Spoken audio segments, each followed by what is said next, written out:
आयुर्वेदाचा प्रचार आणि प्रसार आणि आयुर्वेदाला त्या ठिकाणी वाढवण्यासाठी, मोठं करण्यासाठी आपल्या संपूर्ण देशातच नाही तर जगभर आयुर्वेदाचा प्रचार प्रसार करण्याचं काम गेल्या 10 वर्षांपासून आयुष मंत्रालयाच्या माध्यमातून सुरू आहे।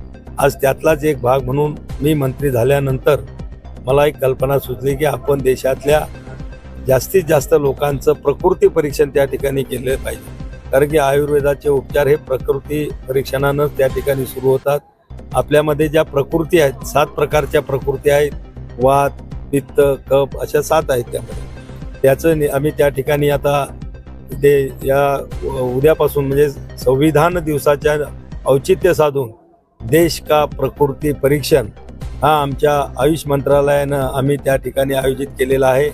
हे कॅम्पेनिंग किंवा ह्या तपासण्या 25 डिसेंबरपर्यंत चालणार आहे। म्हणजे संविधान दिवसाला सुरुवात होऊन श्रद्धेय माजी पंतप्रधान अटल बिहारी वाजपेयी यांच्या 100व्या जन्मदिवसानं त्याची सांगता याची होणार आहे। 5 कोटी लोकांचे आम्ही त्या ठिकाणी प्रकृती परीक्षण करणार आहोत। फक्त परीक्षण करणार नाही तर आम्ही एक मोबाईल ॲप सुद्धा तयार केलेला आहे। ते अँड्रॉइड असो, iOS असो, सगळ्या याच्यामध्ये आहे।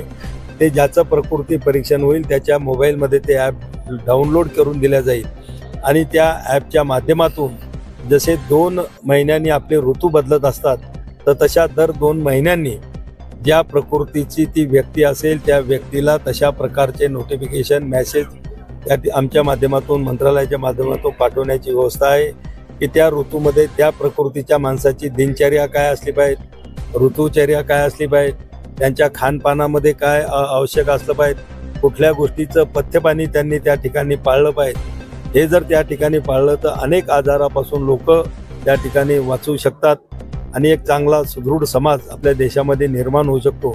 आणि म्हणून असं देशव्यापी देश का प्रकृती परीक्षण हे 5 कोटी लोकांपर्यंत आम्ही त्या ठिकाणी जात आहोत आणि यातून जवळपास गिनीज बुकचे 5 वर्ल्ड रेकॉर्ड आम्ही त्या ठिकाणी प्रस्थापित सुद्धा करतो।